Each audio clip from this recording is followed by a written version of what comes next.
Cherry Chen, seorang imigran baru asal Indonesia, tiba di Taiwan 20 tahun lalu dengan status PMI. Saat itu, ia sama sekali tidak bisa berbicara dengan bahasa Mandarin.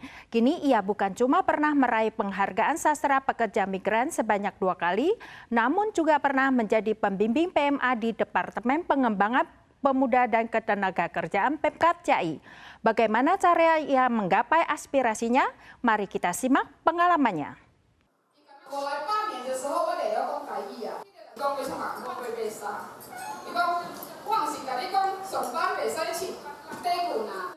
Pembicara membagikan cerita mengenai petualangannya di Taiwan dalam bahasa Taiwan. Ia adalah Cherry Chen asal Pontianak yang tiba di Taiwan tahun 2005. Ia meniti karirnya sebagai seorang PMI di sektor konstruksi. Serupa dengan PMI lainnya, awalnya ia juga menghadapi kendala komunikasi. Namun ia mulai belajar bahasa Mandarin dengan menggunakan buku pelajaran bekas. Sekarang selain bahasa Indonesia dan Inggris, ia juga dapat berbicara bahasa Mandarin, Taiwan, dan Hakka dengan fasih.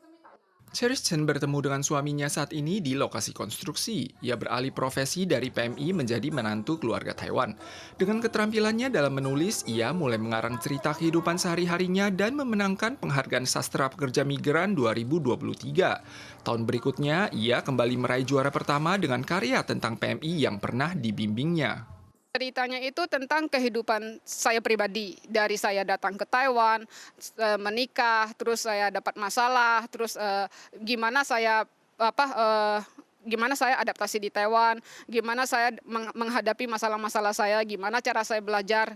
Cherry Chen pernah bekerja sebagai pembimbing PMA di Departemen Pengembangan Pemuda dan Ketenagakerjaan Pemkab Ciai, di mana ia bertanggung jawab untuk membantu penyelesaian sengketa antara PMA dan majikan, mengadvokasi undang-undang dan peraturan, serta menerima panggilan telepon dari pekerja migran.